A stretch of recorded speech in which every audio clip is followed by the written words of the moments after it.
This is Myra Elaine from the Buying Space channel. Today I'm reading out of Proverbs, the Wisdom of Solomon,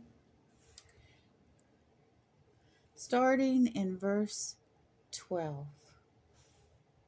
A troublemaker and a villain who goes about with a corrupt mouth, who winks maliciously with his eye, signals with his feet, and motions with his fingers. You know, the wiggly finger?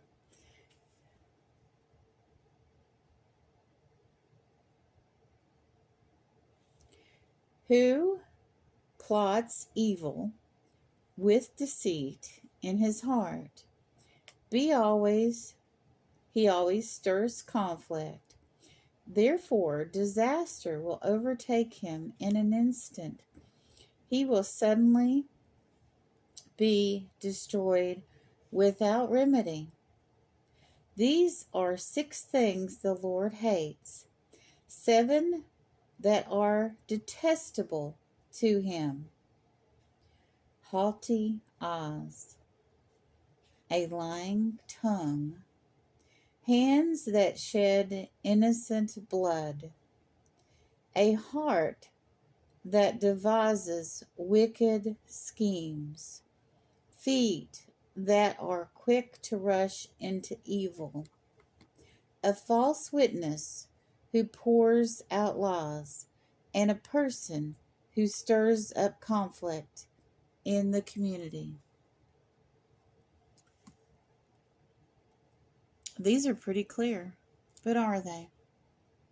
Sometimes people get accused of doing these things when they've done nothing but good because people twist words.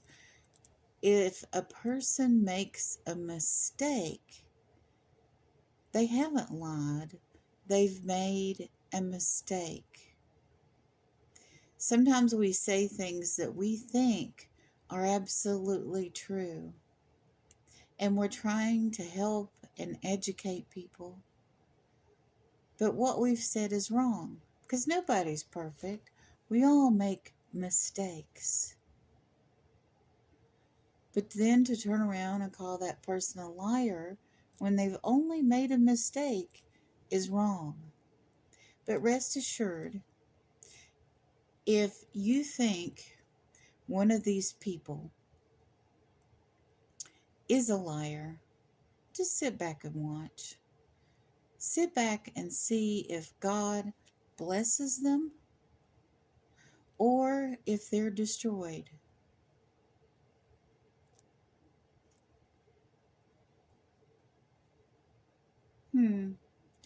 So let's let God decide who needs to be destroyed. Let's not go around trying to destroy people. The ironic thing about this is if you go around spreading deceit or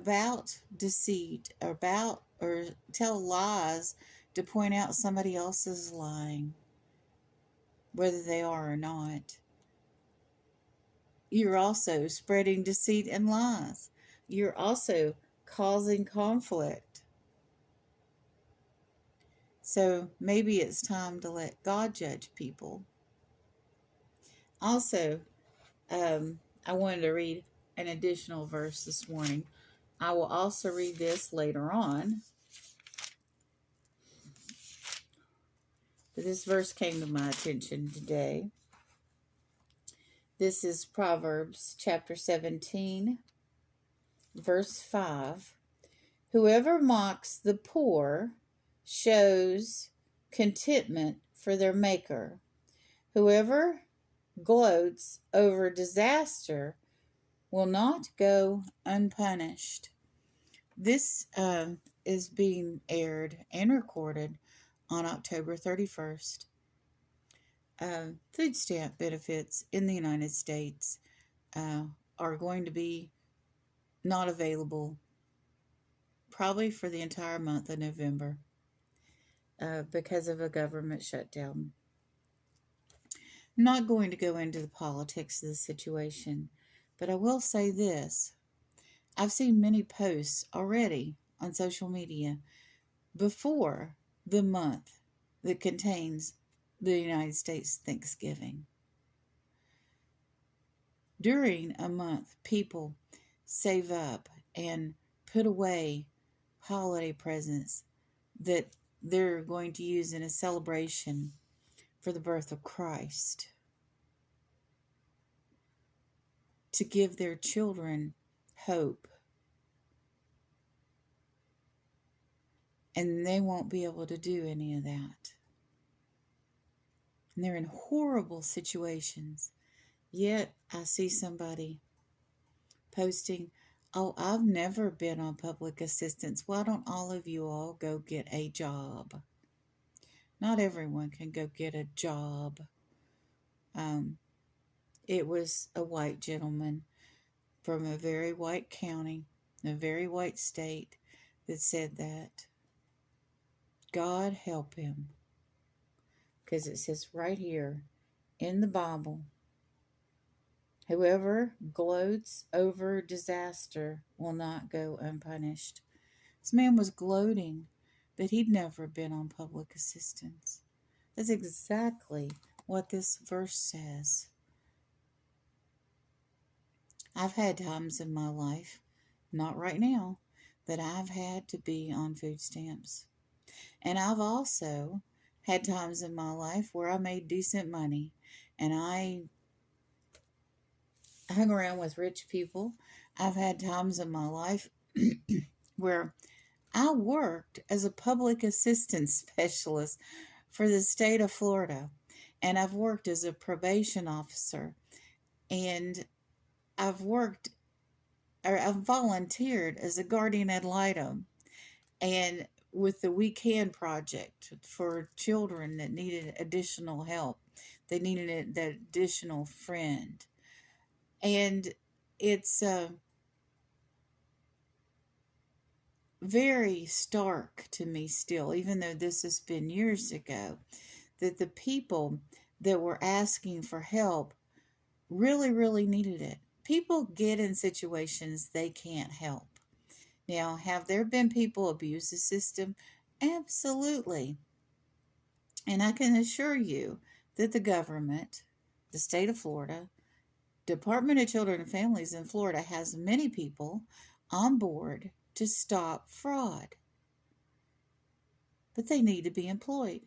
And they need that federal backup to catch the people that commit fraud, so that we know that whoever receives the benefits really needs them. I mean, you have to be seriously poor to qualify for these benefits.